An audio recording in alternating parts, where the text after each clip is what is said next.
Namaskar and good evening, everybody. So, I welcome all of you to this webinar on Karma, hosted by Philosophy Family. We have with us two speakers, Dr. Srinivasana Iyer and Professor Susama Parekh. Well, Professor Iyer will be speaking on Karma Yoga, and Professor Susama will be speaking on Karma theory and Jainism. Well, we'll start with Dr. Iyer. I have the privilege of introducing Dr. Iyer, and I would invite Dr. Iyer to deliver the first lecture.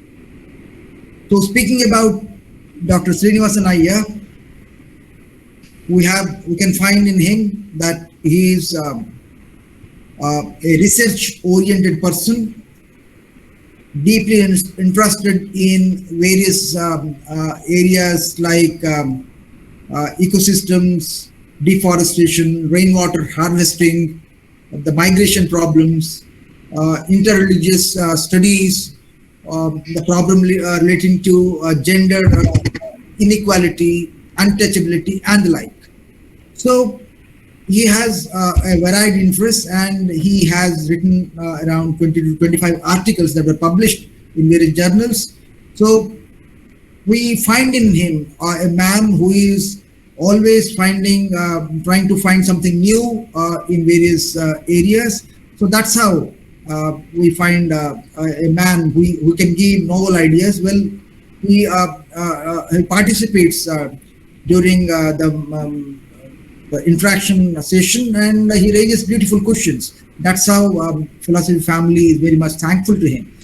So today, apart from that, if we look into his professional career, well, he retired as a corporate manager. He was a capable manager, and he has authored a book under the title Bahula Pancha. It's about Amavasya. So presently he's working on Patanjali Yoga Sutra. So with this brief introduction, let us move to Dr. Srinivasana Iyer for his lecture on Karma Yoga. So welcome, sir, to this webinar. So you can now deliver your talk, sir. Over to Professor Iyer for the talk. Okay.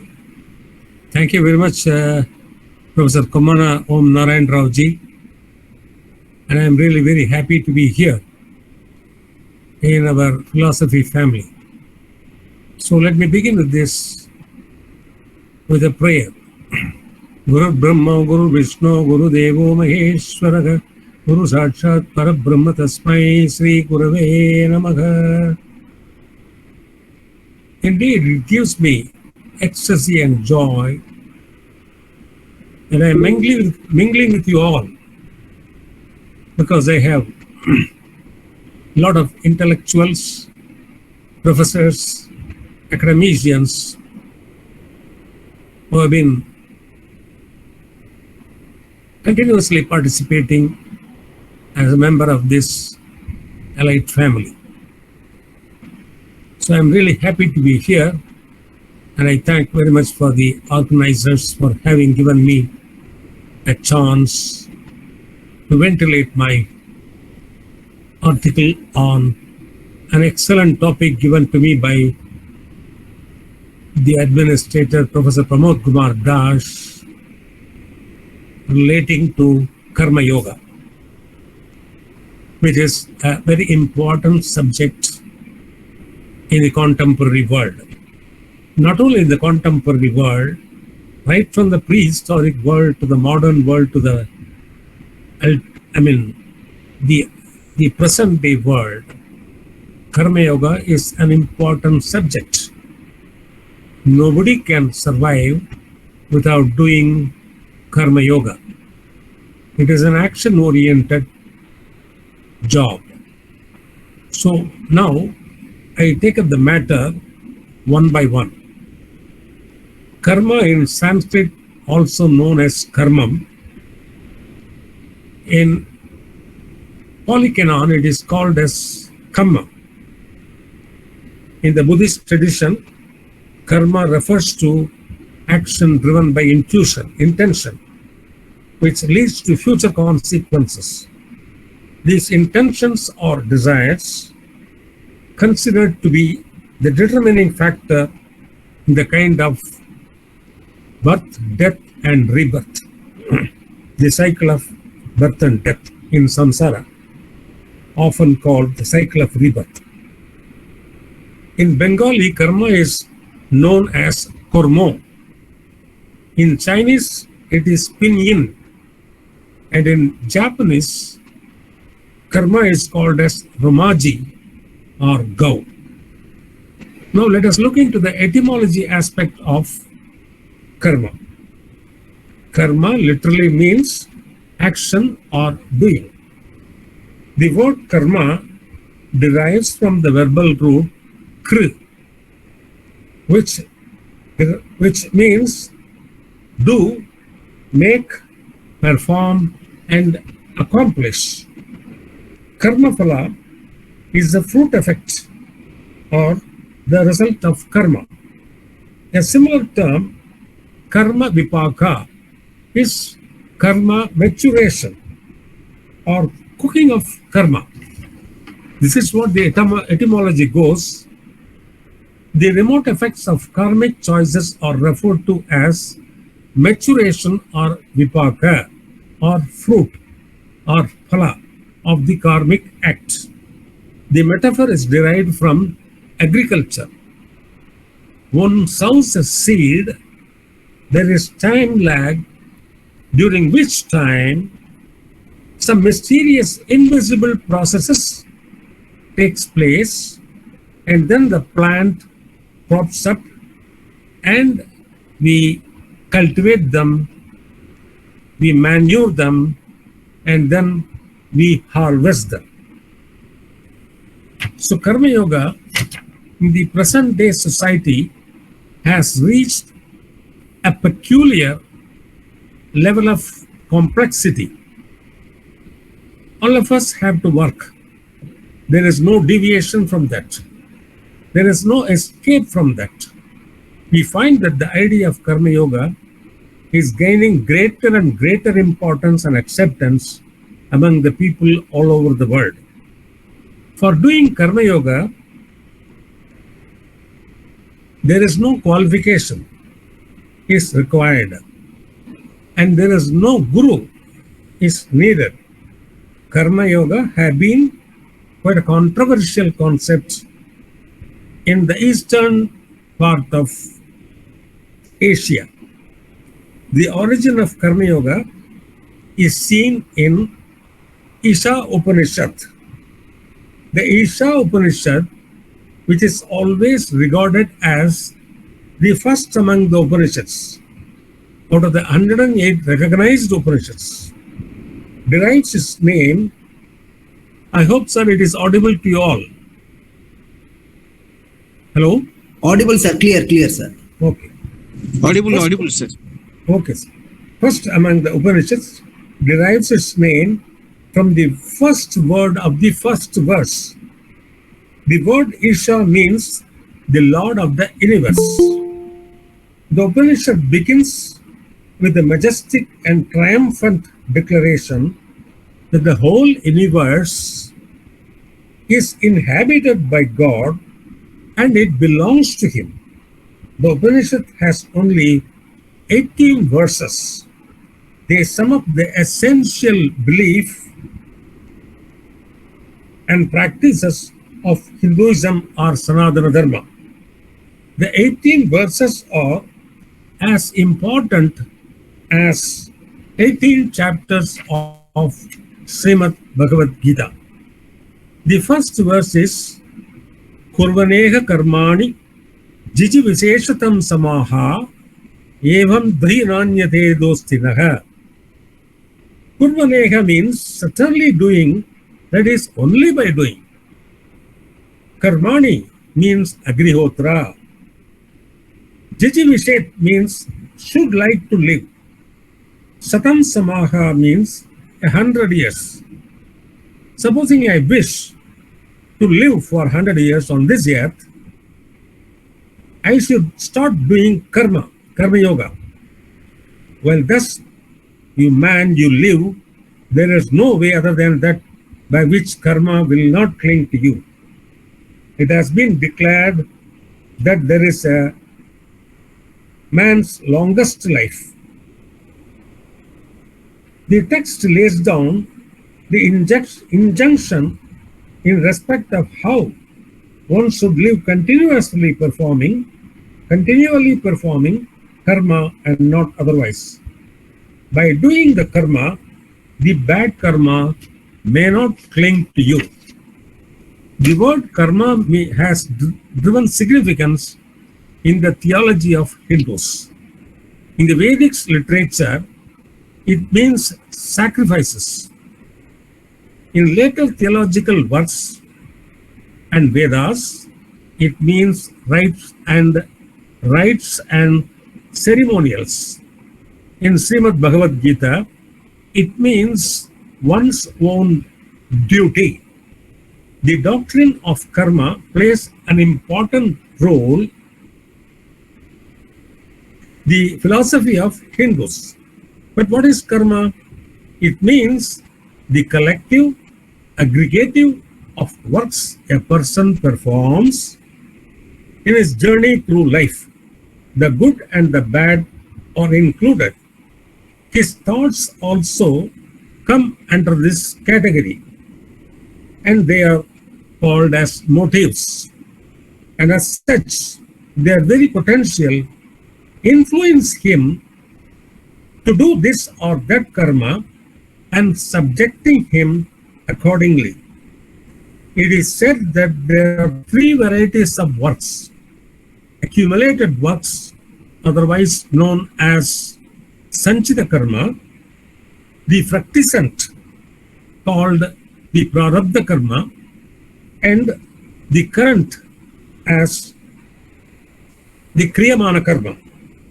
Accumulated works are those which have been done in a previous objective existence, but which have not yet borne fruit. The result of the present life is due to the fructiscent, and thus they have begun to bear fruit.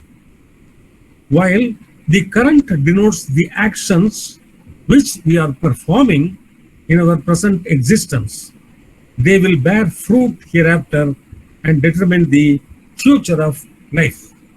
In order to do the Karma Yoga, one has to practice Sadhana Sadhushtya, which is an important aspect of everybody's life.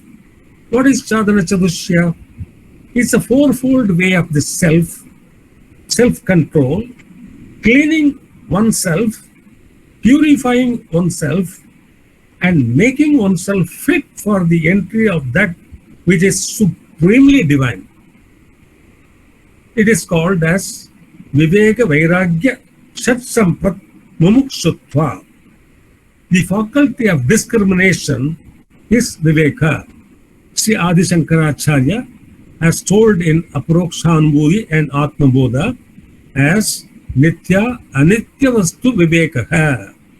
That means we must have the potential, have the discriminatory, process of elimination of differentiating the good and the evil. That is first and foremost the faculty of discrimination. That is called the correct knowledge. And then the process of rejection, what is unnecessary, what is not proper, redundant, and meaningless, and interference is called Vairagya.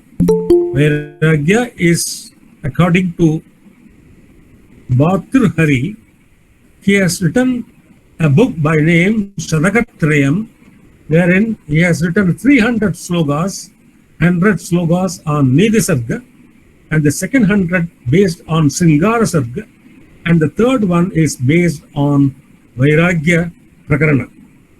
So 100 slokas he has written about ignorance, how importance he has given to that subject, that we can understand from this. A true Vairagya dawns on who is totally free from desires. How the desire comes? Through ignorance.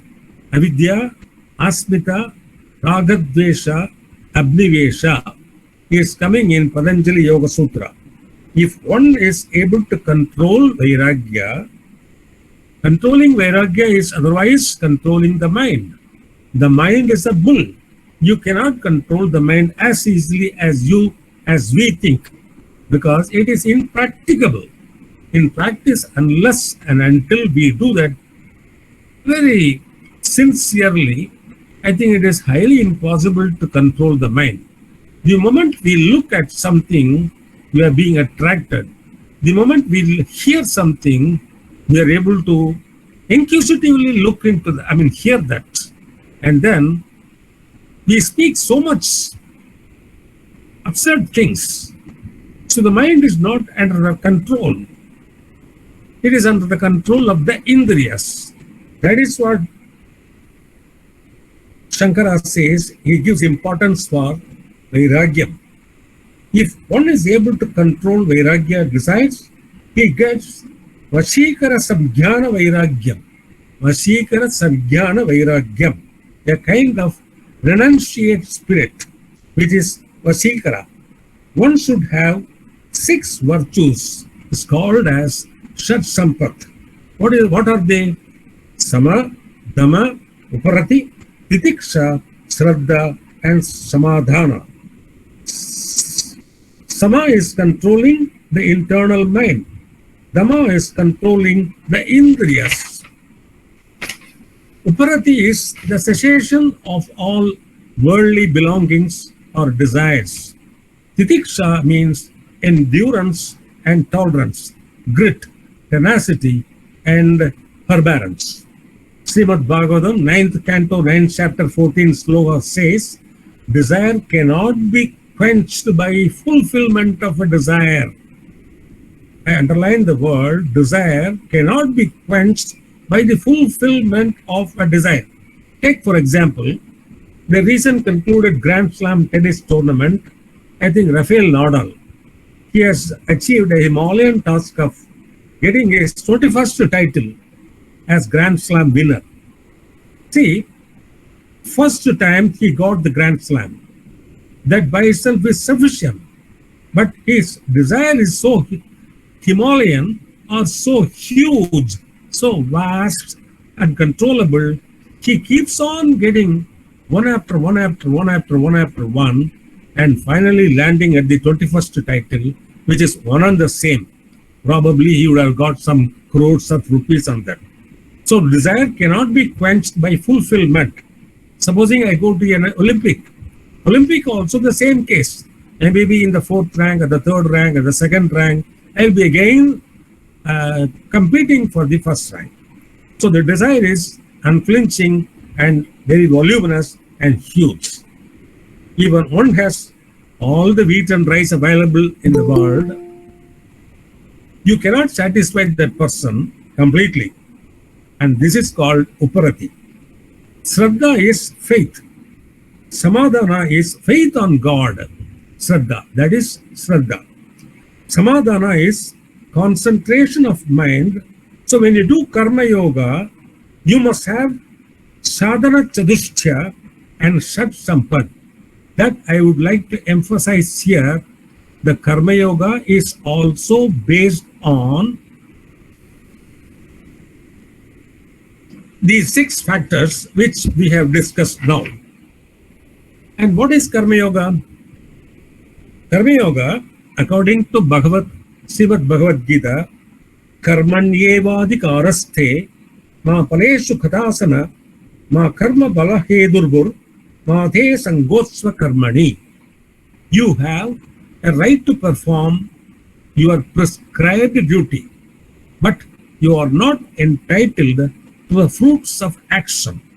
Krishna tells Arjuna, With this simple phrase, Krishna sets out the essential principle of Srimad Bhagavad Gita's doctrine of Karma Yoga.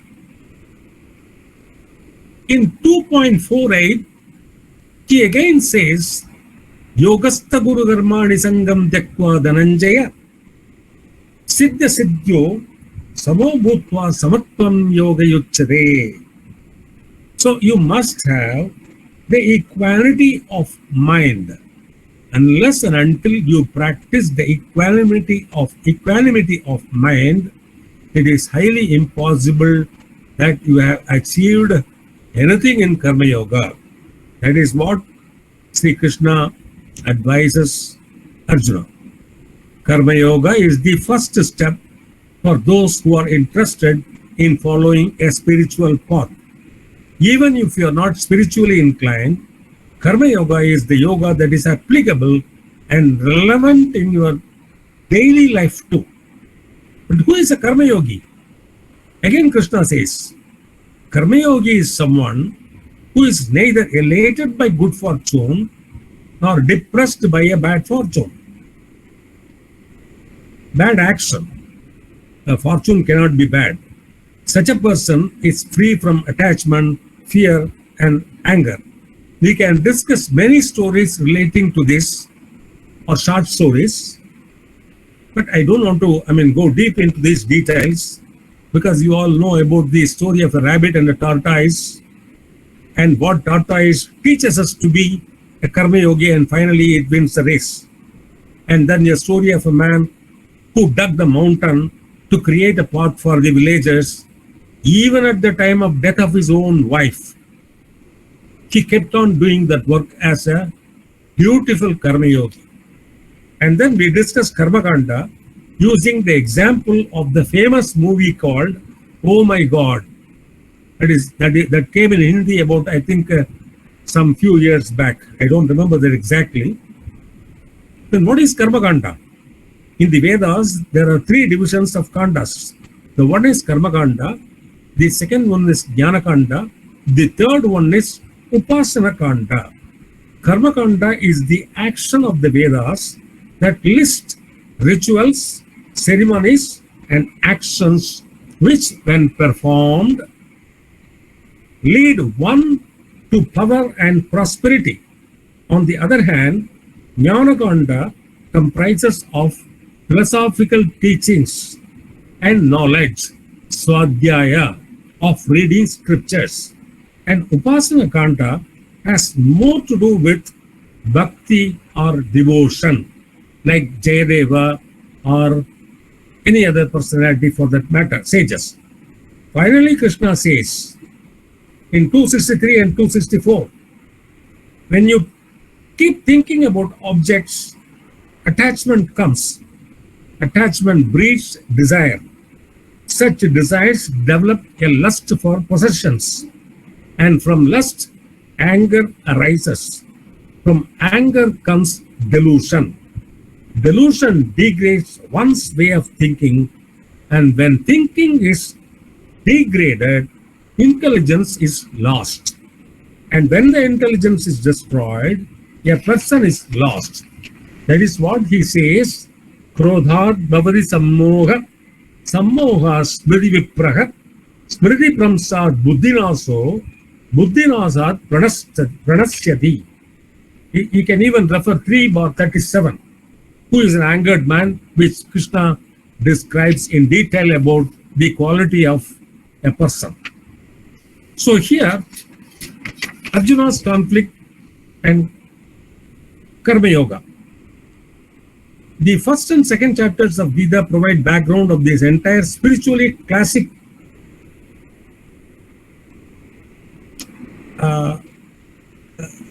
portions, 55th through 72 verses, 72nd verses of the second chapter of Gita. It discusses the characteristics of an enlightened person. The second chapter concludes, in this state of Brahma Sthiti, one becomes fully established in Brahman, attains oneness with all-pervading absolute reality, and is fully liberated from the life cycle of birth and death. That is called Brahmi Nirvana, Buddhism's ultimate goal of human existence through Ashtanga Yoga is Nirvana, which is more or less identical to the state of spiritual attainment. Gita starts with Arjuna's predicament towards a duty that he is expected to do, but that is unpleasant to him. To address Arjuna's predicament, Lord Krishna first instructs Arjuna with the knowledge of Atman, which is within all of us, which is eternal, which is imperishable, which is immortal, which cannot be divided into two, which cannot be cut and cannot do harm to anyone. All these things at the empirical level are transient. A man of refined wisdom does not worry about what happens to the body, as he knows that within the body is the immortal Atman. Lord Krishna then instructs Arjuna with the knowledge of Karma Yoga. One should do his Swadharma, which is the duty that naturally comes to us by virtue of our qualification and fitness. Lord Krishna then instructs Arjuna with the characteristics of an enlightened person who remains steady and steadfast in spiritual wisdom and content in his true nature. Lord Krishna finally instructs Arjuna about the highest state called the Brahmisthiti. Arjuna misunderstands the essence of all these instructions. He thinks that he has a choice of doing only Jnana Yoga or only Karma Yoga. So he prefers to do Jnana Yoga and Karma Yoga. Karma Yoga, where action is involved. Brahmasthiti, where no work is involved, as he wrongly interprets it. He thinks he can avoid the predicament by choosing the highest state, but he did not realize that people like Buddha or Christ, who realized this, the highest state, were very active even after attaining the enlightened state. Arjuna thinks that he can avoid the problems and work by avoiding it. This is a very serious misunderstanding. That was why Arjuna was in need of a proper understanding of the dynamics of Karma Yoga. Arjuna's conflict tells us that he was a man of some refinement. Conflict does not exist for people in two categories: who become like Buddha. The second one is who are spiritually no different from animals. All great concepts in humanity came from people who experienced some inner conflicts. Among the five Pandavas, Arjuna was the most fit for Lord Krishna's teachings. Karma Yoga has three levels. The lowest level reflects as inaction and lethargy, and this is due to tamo guna. The next level is a state of dynamism and is due to rajoguna. The state beyond this combines dynamism with a spiritual value such as unselfishness, sacrificing his own self, where one looks beyond tangible rewards. In the highest state, whatever we do it as an offering to God or for the good of others, with a sense of sanctity and sacredness. We are then able to combine action and contemplation in our life. Arjuna had two misunderstandings. He thought that the path of Karma Yoga and the path of Jnana Yoga are mutually different, and he thought it is a matter of his own choice which of these two paths to choose. Example is provided of a child who wants to choose between studying the alphabets or pursuing a PhD at Harvard. It is not a matter of choice, rather one of evolution. In the first two verses of the chapter 3, Arjuna expresses his preference for the path of contemplation. He seeks clarity why Lord Krishna wants him to pursue the path of Karma Yoga. Lord Krishna answers, the path of wisdom is for those who are spiritually evolved, those who have desires, goals, obligations. Such people should follow the path of Karma Yoga. Once they do their duty without being enslaved by results, they will become free from all forms of desires. Then they can then graduate to the next level and follow the path of wisdom. When we do things that we have no tangible benefit associated with them, we derive inner contentment, which is called as Chitta Prasada. This is also a proof that we are moving in the right direction. Karma done as yoga generates, as Chitta Prasada. Karma done as karma alone does not generate Chitta Prasada, because it is not a selfless act. Karma Yoga generates spiritual wealth, frees the mind from conflicts, and is a royal highway that takes one to the highest goal. So we have discussed about the Karma Yoga and other thing. In Bhagavad Gita contains the essence of ancient Indian scriptural texts that are at the heart of Indian spiritual tradition. It presents with a solution for completely eradicating sorrow from our lives.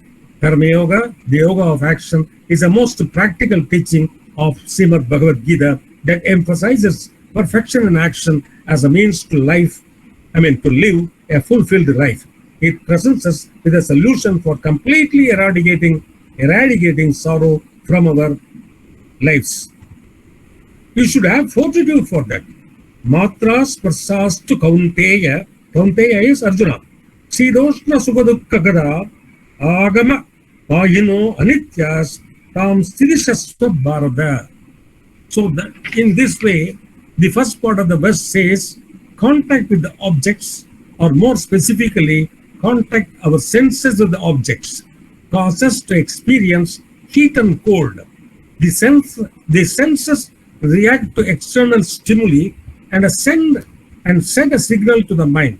The mind then processes these sensory inputs and labels some of the signals as joy or sorrow. So to summarize, our sense organs and our ego can get affected by external stimuli. Key point is, external stimuli and external situations do not disturb, do not cause, do not create any sorrow by themselves. It is the labeling of the situation by our own mind that causes sorrow or happiness. The mind gets into the habit of labeling situations. The mind creates sorrow, and the mind alone can come out of it once you correct its misunderstandings. For now, remember saying, this too shall pass. The slogan says we should never be motivated by the outcome when we know we have executed our actions to the perfection.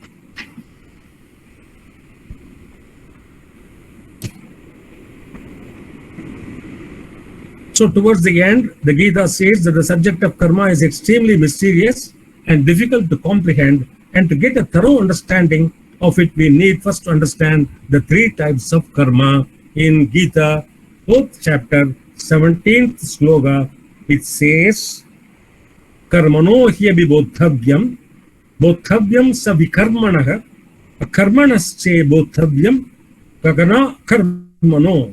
Kagana akarmano, there is a sandhi there. Kagana akarmano gadihi. That is,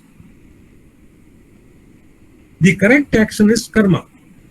The forbidden action is vikarma. The inaction is akarma. Correct action is the karma enjoined by the Vedic scriptures, keeping in view our situation, our station, and stages in life like varnashrama dharma. That correct karma can be gauged only through the scriptures. Shastra is amply brought out by Lord Sri Krishna in Srimad Bhagavad Gita. The scriptures are the authority in determining what is right and what is wrong for you. You should perform karma only after knowing what is mentioned in the scriptures for you. This is amply explained Srimad Bhagavad Gita, chapter 16, 24th sloka. The one who leaving aside the command of the scriptures does as he pleases, such a person neither attains pleasure in this life nor is able to achieve the ultimate goal of human life, which is liberation, moksha, freedom, kaivalya, or whatever it is. The scriptures divide right action into subcategories. Nitya karma, obligatory karma, performed daily like Sandhya Vandanam, meditation of the sun, Aditya Hridaya Slokam, Gayatri Mantra, and also our daily puja. And then Naimittika Karma, actions to be performed whenever the situation may arise, like bathing after an eclipse or feeding the Brahmins on the death anniversary of our Pitrus, ancestors, Shraddha. Kamya Karma is, these are actions prompted by certain desires, like yajna performed to obtain an offspring, like the one performed by Dasaratha Maharaja in the Ramayana. After thus delineating the nature of correct action, the Gita then sets out to describe the karma that is to be avoided, that is vikarma. Quite logically, this means that karma which is prohibited by Vedic scriptures, this again depends on our stage in life, and that could be a positive karma, or one could be forbidden for another. So like that, he keeps on, giving, advices to Arjuna. The truly wise person is the one who sees inaction in action and action in action. Karmanya karmaya pasyet akarmani sa karmayaha sa buddhiman manusyeshu sa yuktaha kritasna karma krit. So he speaks about the wise person who knows that the sense organs are only a modification of the gunas or prakriti. These sense organs interact with the objects which are too a modification of the gunas of prakriti. Realizing this, the wise person does not get attached to the external world, which is different from to internal self, and start doing action. He is not inactive. There is a relationship between the senses and their respective objects, gunas of prakriti. Consider the example of fire, for instance. It is formed for its own combination of gunas. The same gunas take one form as a sense of sight and another as subject of sight, object of sight. It is only because of the sameness in their nature that sense experience is possible. This is true for all our sense organs and making it possible for actions taken alone. The seeing inaction in action means realizing that our supremacy, pure Atman, is always inactive, even though the physical world may always seem entangled in action. The second part of seeing action in inaction refers to the individual who thinks that he is sitting quietly in meditation or otherwise, believing himself to be happy because he is free from karma, and thus thinking erroneously that I am sitting here quietly and enjoying myself free from the labors of karma. Now, this is what Lord Krishna emphasizes about the Karma Yoga in Srimad Bhagavad Gita to Arjuna. And let us see now in what Patanjali Maharishi says in his Yoga Sutra, chapter 1, 24th sloka, Klesha Karma Vipaka Ashayi Aparamrishtada Purusha Visesha Ishwaraha. What is that Klesha? Klesha is misery, afflictions and cause of misery. Karma is actions and activities. Vipaka is maturation and fruition. Ashayayi is seed germs or impressions of desires, where desires sleep. Apramrushta is untouched. Purusha is spirit or self. Visesha is special particular Purusha. Ishvara is the ruler or the presiding deity. So, Ishvara is a particular Purusha who is untouched by the afflictions of life, actions, and the results and impressions produced by these actions. Purusha Visesha is a special Purusha. All of us are Purushas, and Ishvara is the special Purusha. What is his speciality? Viseshaha Klesha Karma Vipaka Ashayayi. There are four things which do not touch him. They are the Kleshas, Pancha Kleshas, and Vriddhis. They are the Pramana Viparyaya Vikalpanidra Smriti, Avidya Atmita Ragadvesha Abnivesha. The Purusha Visesha is beyond these Pancha Kleshas. He is untouched by karma, the law of cause and effect. He is beyond Vipaka or maturation and of law of fruition. We do something now and we get its fruit sometimes later. Sometimes they are in our consciousness as seeds or vasanas to be reaped sometime in future. That is Ashayahi or reservoirs. Even that is not a hindrance for the Ishvara, the Kleshas, the Karmas, the Vipakas. He is a supreme ruler of the solar system of Brahmanda. It is in this. Sorry, it is in his consciousness that the solar system lives, moves, and has its being. The different planes of the solar system are his bodies and the powers working in the machinery of the solar system are his powers.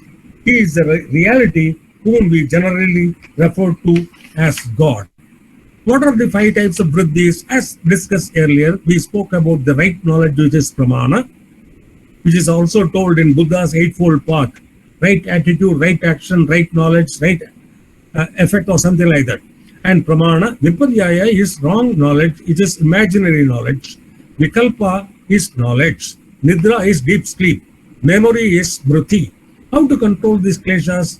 Abhyasa vairagya abhyam tan nirodhaga. That is what he says consistently in Patanjali Yoga Sutra. He says consistent practice alone brings you the detachment, austerity, self-study. Tapaswadhyaya ishvara pranidhanani. He says, and surrendering to God, swadhyaya, entertaining devotion through bhakti yoga.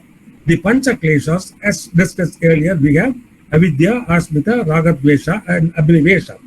The philosophy of kleshas is an analysis of underlying causes of misery and the means to refer it effectively to perform our good actions in Karma Yoga.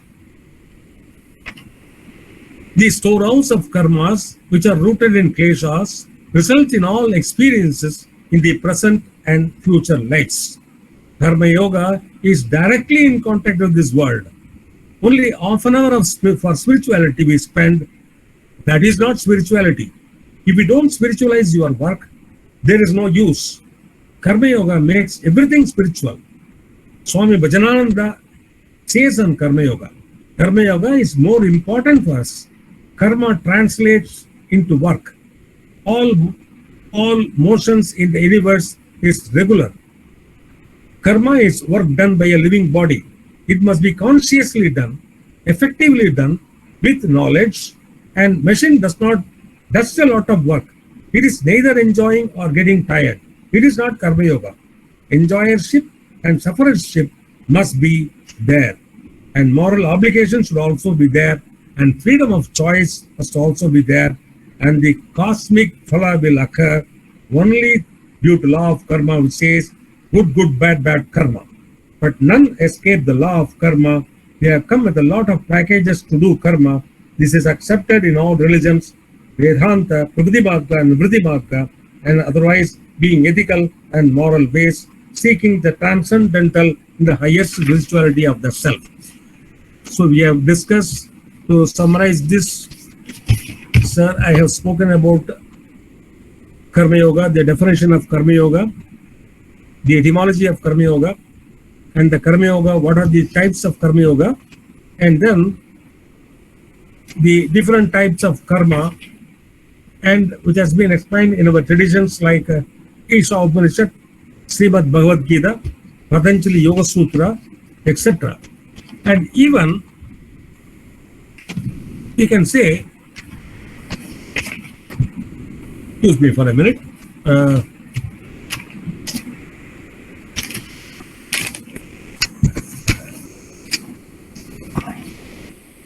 now, I think Navaratna, I don't exactly remember. Pancharatna, yes. Karma has been aptly described in all our scriptures. So let us do good, and be happy, and attain our liberation, moksha, kaivalya, freedom, decisively, thus avoiding the cycle of birth and death and rebirth. So let us all cherish our good actions in our life, and let us do good duties for attaining not only a service to God, but also a service to the humanity as well. With this, I conclude my presentation, and the thanks to all who have watched this presentation. Thank you, sir.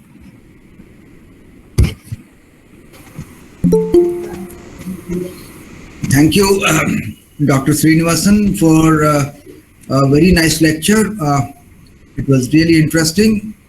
So you spoke of the nature and dynamics of karma, and also you spoke on the Karma Yoga. Well, since we have another lecture that is also on karma, so we'll take your presentation for discussion after the second talk. So we have with us Professor Shushma Parekh. Welcome, madam.